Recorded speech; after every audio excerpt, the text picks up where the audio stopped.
To my way of thinking, something latent in our news media became overt and catastrophic around the time of the O.J. Simpson trial. Because the premise of the crime's national importance was obviously false, it had to be bolstered up. A new style of presentation had to be invented.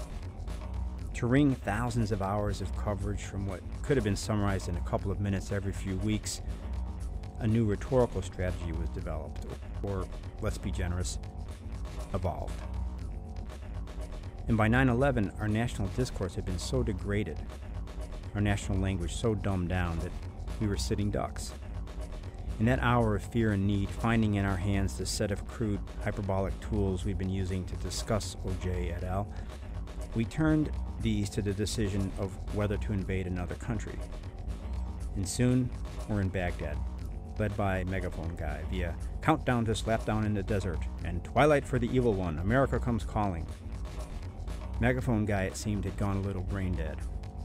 Or part of him had.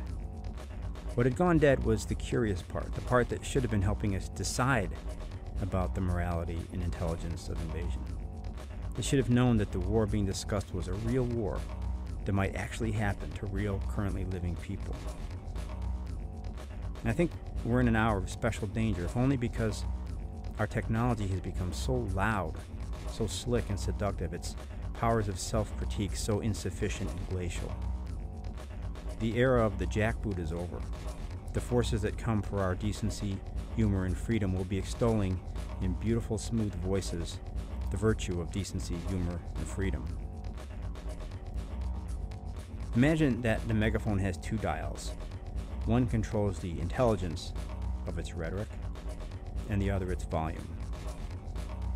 Ideally, the intelligence would be set on high and the volume on low, making it possible for multiple contradictory voices to be broadcast and heard. But to the extent that the intelligence is set on stupid and the volume on drown out all others, this verges on propaganda, and we have a problem, one that works directly against the health of our democracy. Is there an antidote?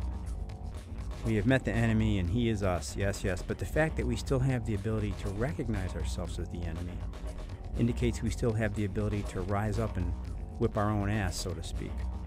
Keep reminding ourselves that representations of the world are never the world itself. Turn that megaphone down and insist that what's said through it be as precise, intelligent, and humane as possible.